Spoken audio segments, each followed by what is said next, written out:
Et bonjour à tous, j'espère que vous allez bien. On se retrouve aujourd'hui pour parler de Genshin Impact. Nous sommes évidemment dans la partie 2 de cette vidéo, information sur Genshin Impact.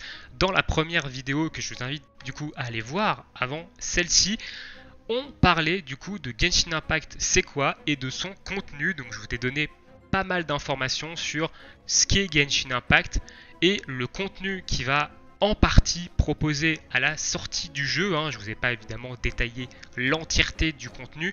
Comme je le rappelle, je n'ai pas eu accès à la bêta, donc j'ai dû aller à la pêche aux infos à droite à gauche, mais je suis quand même allé voir directement les sources officielles. Je ne suis pas allé voir n'importe qui pour vous servir des infos officielles et pas du bullshit. Aujourd'hui, du coup, dans cette deuxième partie, on va parler du gameplay et de l'évolution des personnages dans le jeu. Et du coup, sans plus tarder, on attaque. On va commencer avec son gameplay. Alors, quel gameplay va offrir Genshin Impact? Le gameplay va s'articuler autour des éléments. Il y a 7 éléments dans le jeu. Il y a Anemo, qui est l'élément air, Pyro, l'élément feu, Hydro, l'élément eau, Cryo, l'élément glace, Dendro, l'élément nature et Géo, l'élément terre. Chaque personnage est lié à un élément. Pour l'instant, il n'est pas prévu qu'il y ait de personnages possédant 2 éléments différents dans leur kit de sort. Pour l'instant, chaque personnage a un élément propre à lui. Par exemple, on verra ça par la suite, mais par exemple Amber, voilà, qui est un personnage qui vous est donné gratuitement, c'est une archère qui est de l'élément feu. Voilà, elle a des skills et des attaques de type feu et elle pose l'élément feu sur ses ennemis. Ces éléments, du coup, peuvent provoquer, quand ils sont mis en duo, peuvent provoquer des réactions, et c'est là où le gameplay va être vraiment très intéressant. C'est qu'il va y avoir des réactions entre les éléments. On va parler des éléments que vous allez subir dans un premier temps sur votre personnage. Lorsque votre personnage rentre en contact avec l'un des éléments, il pourra souffrir d'une affliction pendant une courte durée. Si par exemple on vous met l'élément pyro dessus, vous allez prendre des dégâts en continu. Donc l'élément pyro va vous infliger des dégâts en continu. L'élément cryo va ralentir votre vitesse de déplacement. L'élément hydro, du coup, vous rend sensible à l'électrocution, qui est une réaction avec l'élément foudre. Les éléments Anemo, Géo et Dendro, eux, agissent différemment. L'élément Anemo, du coup, disparaît instantanément. Il n'a aucun incident sur vous. L'élément Géo et Dendro n'infligent pas d'affliction directe, mais restent quand même une courte période sur vous, donc peuvent avoir des réactions avec d'autres éléments. Donc ça, ce sont ce que font les éléments quand vous les prenez sur vos personnages. Maintenant, on va parler des réactions des éléments que vous allez mettre sur les ennemis. Donc lorsque 2 éléments vont rentrer en contact, une réaction élémentaire se produit. Il en existe actuellement 9. Et là, du coup, on va parler des différentes réactions élémentaires, et c'est ce qui va faire évidemment le cœur du gameplay du jeu, ce qui va le rendre intéressant en coopération, de prendre des personnages avec divers événements, de jouer sur les réactions élémentaires pour faire plus de dégâts, etc. Et ça, c'est vraiment intéressant comme style de gameplay. Pareil, en solo, vous allez évidemment vous allez changer de personnage relativement souvent pour jouer sur justement ces réactions élémentaires lorsque 2 éléments vont rentrer en contact. Du coup, on va parler de ces différentes réactions, élémentaires dans le site que je vais vous mettre en description de la vidéo, donc qui est le site officiel français. Vous avez un guide qui vous parle des éléments et qui vous montre un peu une mini vidéo sur ce que ça donne en jeu, etc. Donc je vous invite à aller voir si vous voulez avoir beaucoup plus d'infos sur les éléments, mais en général, là, je vais donner quand même la description complète de chaque réaction. Sur le site, vous avez un petit visuel qui est peut-être plus intéressant plutôt que juste de m'écouter parler. Du coup, le premier, ça s'appelle dispersion. C'est une réaction entre l'élément pyro, hydro, électro, cryo plus Anemo. Donc l'un des 4 que j'ai signé, donc l'un des 4 entre pyro, hydro, électro ou cryo. Et derrière, vous appliquez l'élément Anemo. Donc, ou alors si vous avez anémo et que vous mettez un élément pyro, hydro, électro ou cryo sur la cible, ces deux éléments vont rentrer en contact et ça va générer la réaction élémentaire dispersion. Que fait dispersion? Dispersion, ça va infliger des dégâts en zone de l'élément correspondant. Donc l'élément qui aura du coup déclenché la réaction élémentaire, donc à savoir soit pyro, soit hydro, soit électro, soit cryo. Voilà, anémo n'est que l'élément déclencheur en fait de cette réaction élémentaire, mais les dégâts seront de l'un des quatre autres éléments en fonction de celui des quatre que vous aurez appliqué en plus d'anémo. Voilà pour dispersion. Ensuite, vous avez la réaction élémentaire fonte. Fonte qui, du coup, se produit quand vous mettez en contact l'élément cryo et l'élément pyro sur un ou plusieurs ennemis. Elle n'inflige pas de dégâts en elle-même, mais elle va augmenter les dégâts de l'élément qui l'a déclenché. Donc soit pyro, soit cryo. Par exemple, vous avez posé cryo en premier sur l'ennemi, vous posez pyro derrière, et bah c'est l'élément, du coup, les dégâts de l'élément pyro qui vont être augmentés. Ils sont augmentés comme suit, donc les dégâts pyro sont doublés, et les dégâts cryo, eux, sont augmentés de 50%. Donc en gros, pour maximiser la réaction élémentaire fonte, il faut que vous placez d'abord cryo et ensuite vous faites la réaction. Donc vous rentrez en contact avec un élément pyro et vos dégâts pyro vont être doublés. Voilà, donc pour un peu plus d'optimisation dans cette réaction du coup élémentaire. Ensuite on a la réaction électrocution qui se produit entre la rencontre entre hydro et électro. Ça va infliger des dégâts électro en continu. Et si un ennemi affecté par l'élément hydro est proche, émet des courants électriques de façon intermittente. Donc en gros, vous allez placer l'élément hydro sur un ou plusieurs ennemis et ensuite vous allez appliquer l'élément électro et ça va faire du coup ça va infliger des dégâts électro en continu sur le premier ennemi sur lequel vous avez tapé et y compris sur les autres ennemis proches qui sont également affectés par hydro, qui vont également être affectés par électro. Donc ça, pour l'instant, ça peut peut-être vous être un peu vague. Je vous conseille quand même d'aller voir les petites vidéos sur le site. Je pense que vous comprendrez mieux quand même comment marchent ces différentes réactions d'éléments, mais ça va être un peu le cœur du gameplay quand même. Ensuite, on a la réaction élémentaire gel, du coup, qui se produit entre hydro et cryo. Donc ça va geler les ennemis. En attaquant des ennemis gelés avec une attaque suffisamment puissante, la glace va se briser et infliger des dégâts physiques supplémentaires. Donc vous posez l'élément hydro ou cryo et ensuite vous posez l'un ou l'autre, paf, ça va geler, donc ça va paralyser l'ennemi, vous pouvez le taper et une fois que vous l'aurez tapé assez fort, la glace va se briser, ça va infliger des dégâts.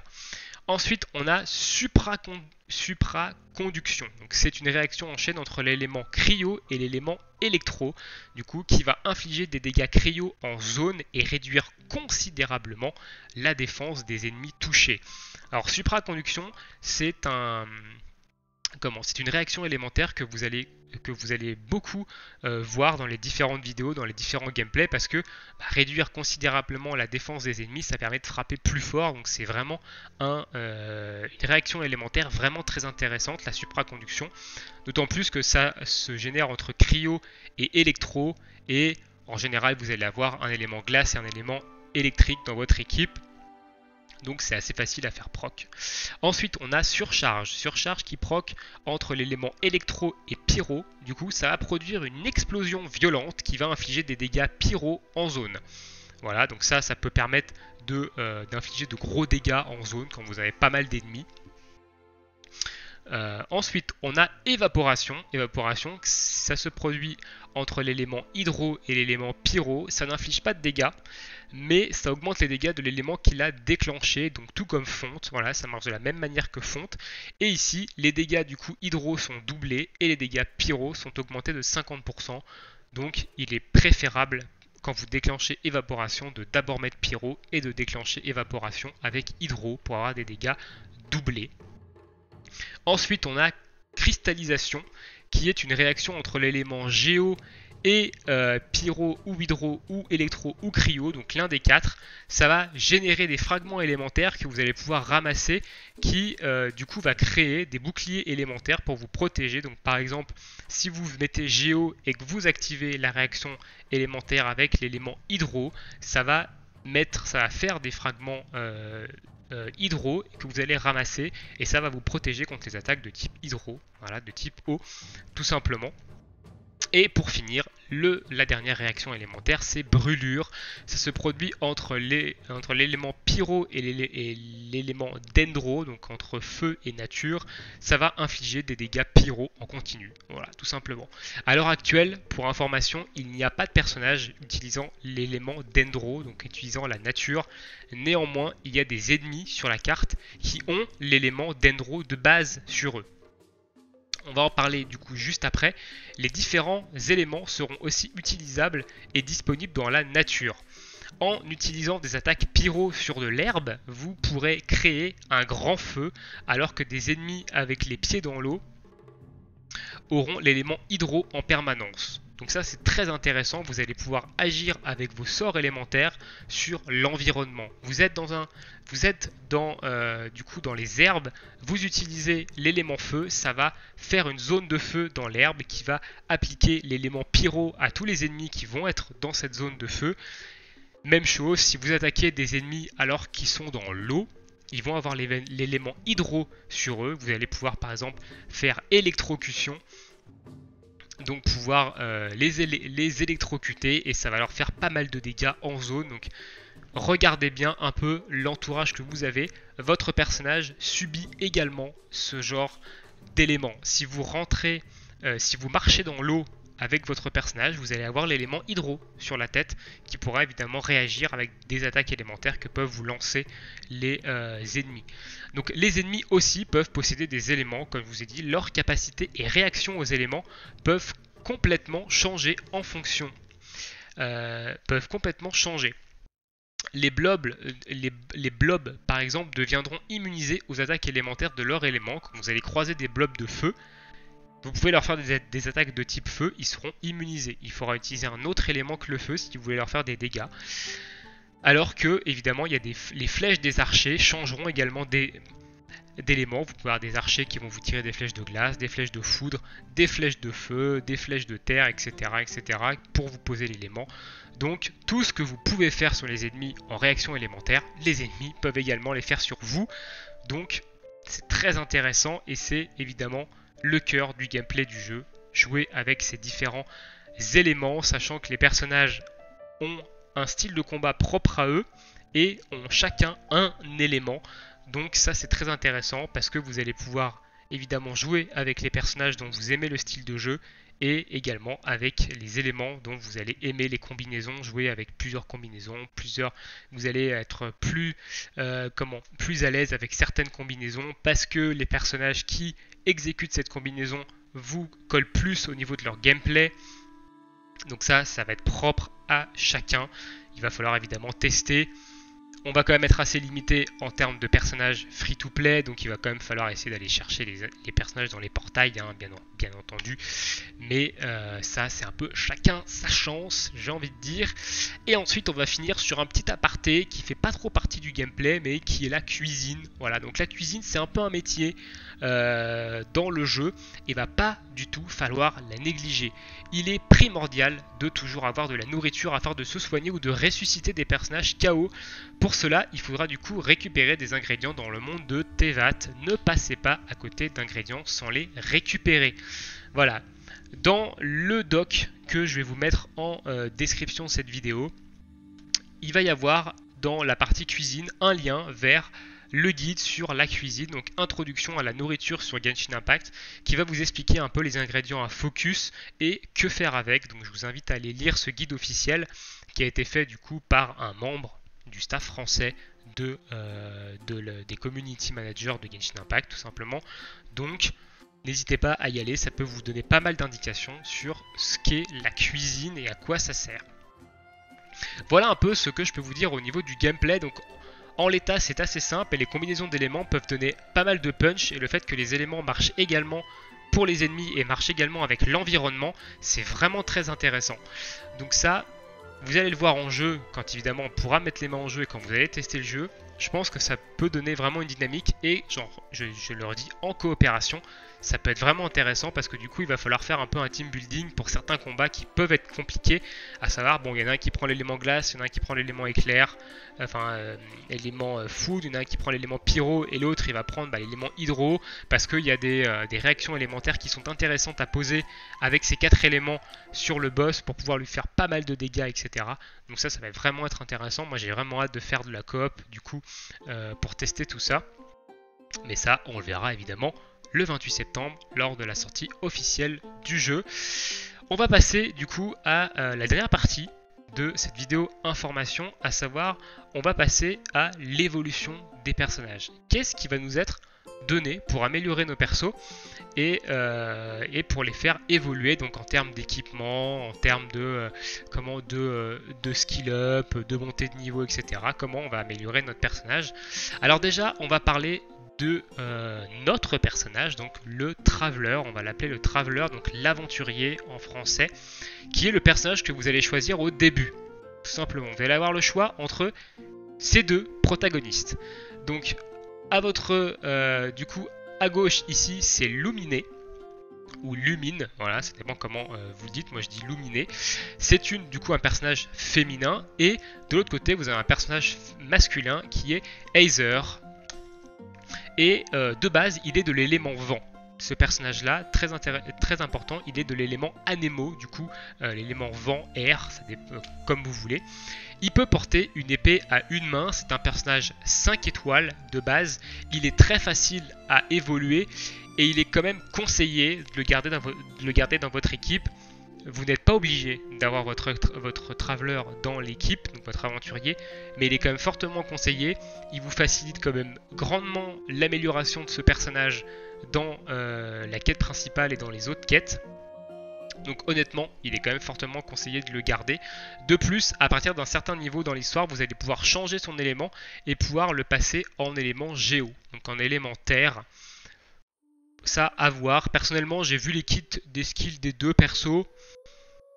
Je préfère l'élément, je pense que je préférerais le jouer en élément anémo, donc en élément vent.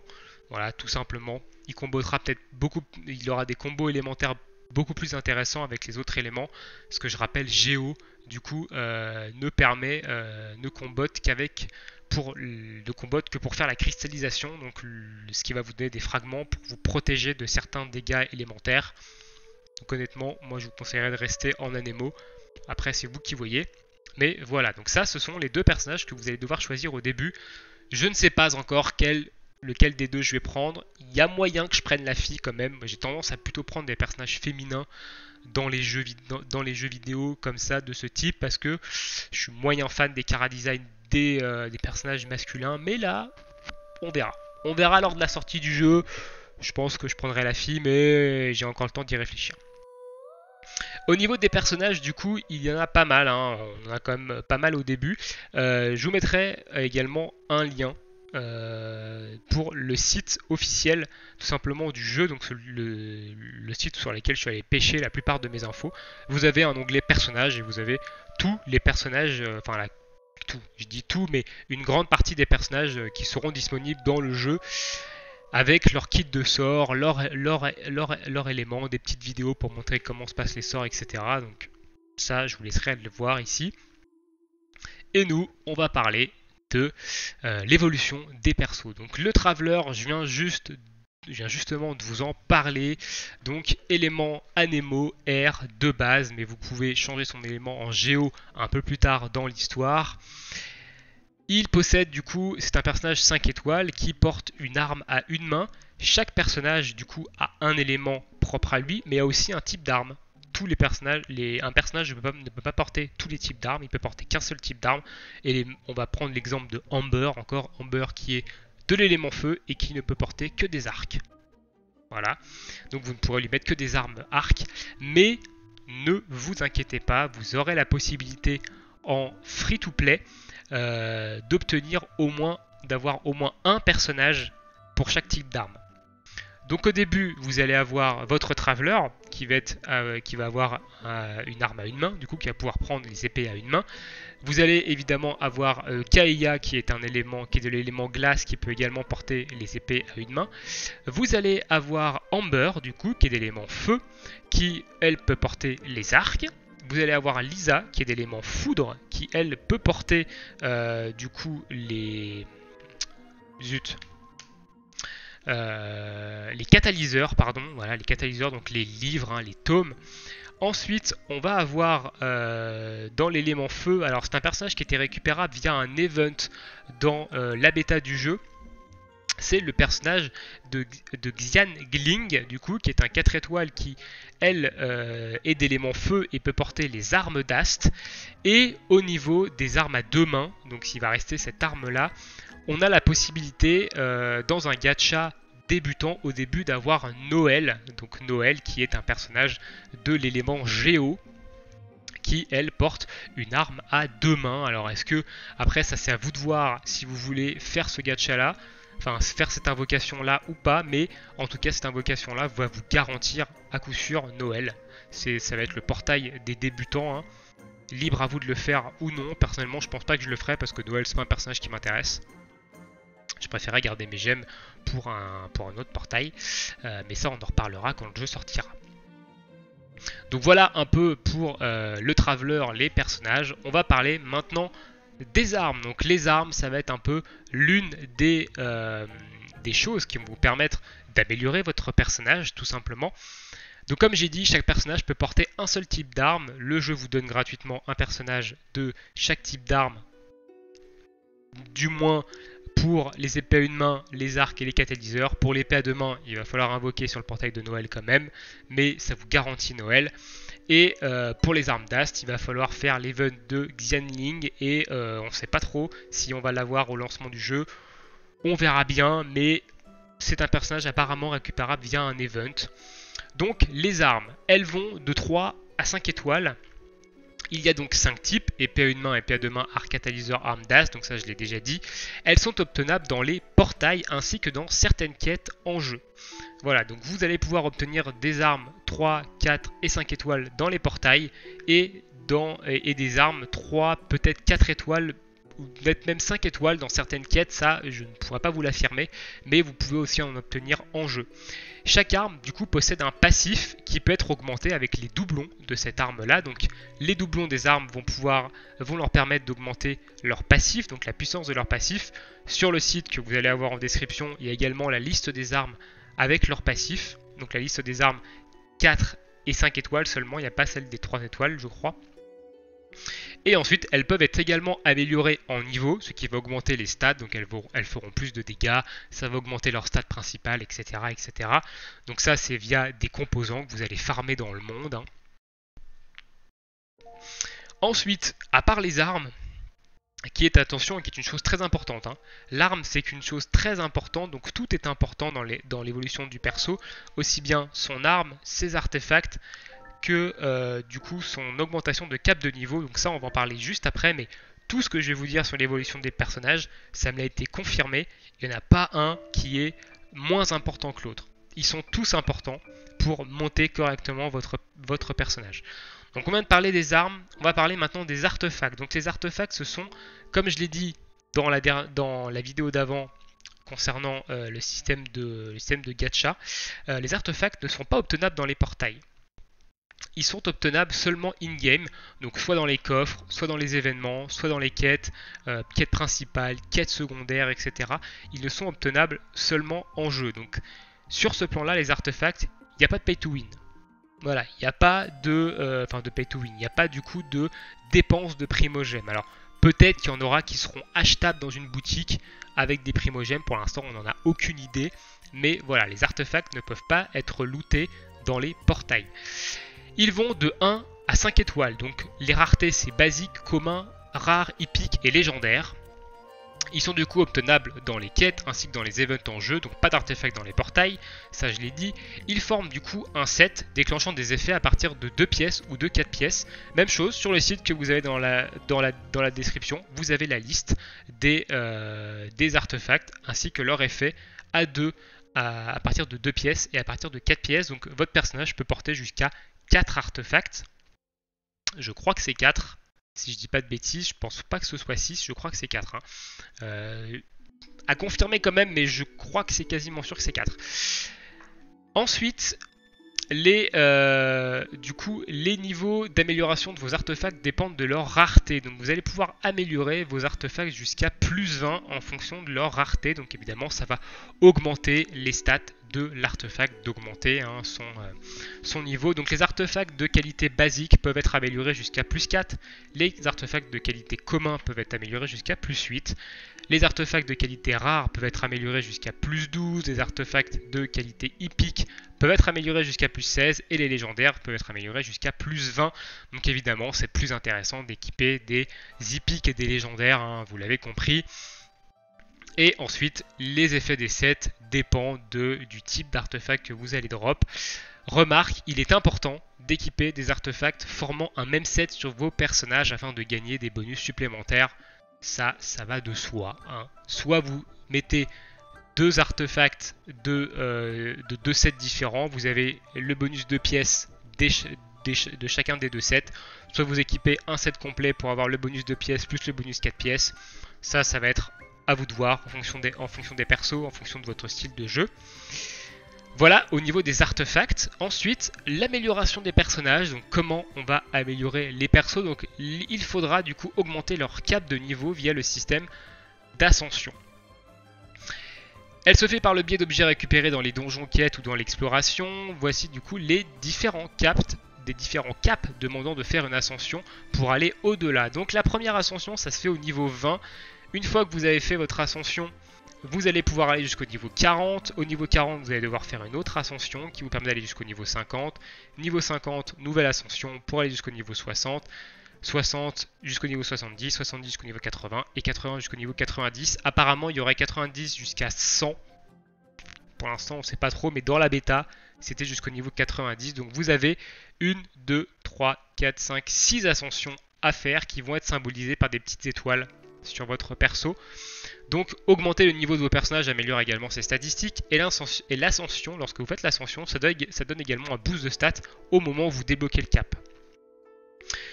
En ce qui concerne les doublons des personnages que vous allez pouvoir dropper, ça vous donnera un objet qui va permettre d'améliorer la constellation du perso. Ceci débloque un passif supplémentaire, donc la constellation permet de débloquer jusqu'à 6 passifs. Donc ça c'est intéressant, hein, les doublons des persos, ça vous permet d'améliorer votre perso tout simplement. Donc les doublons sont plus ou moins intéressants en fonction des persos. Donc ça, on le verra en jeu, mais ils ne sont pas non plus primordiaux pour avancer dans le jeu et pour pouvoir terminer le contenu du jeu. Mais c'est un petit plus. Donc voilà, j'ai terminé sur l'évolution des persos et j'ai même complètement terminé sur toutes les informations que je voulais vous donner par rapport à Genshin Impact. Alors je suis désolé du format de vidéo sur lequel il n'y a pas de vidéo, il n'y a pas de gameplay, il n'y a rien évidemment. C'est un peu compliqué d'avoir du gameplay étant donné que je n'ai pas participé à la bêta et je ne vais pas prendre le gameplay de la vidéo de quelqu'un d'autre pour en faire une vidéo. Voilà, j'ai un niveau éthique, je trouve pas ça correct. Maintenant, voilà. Si vous avez des questions, n'hésitez pas quand même à me les poser dans l'espace commentaire. Je vous mettrai évidemment, comme j'ai dit, le site avec plus d'infos sur le jeu. Je vous mettrai également le lien du Discord officiel du jeu sur lequel vous allez pouvoir poser des questions aux modos et aux community managers du jeu, donc des membres du staff du jeu tout simplement. Et vous allez voir, ils sont très très sympas. Et du coup, voilà.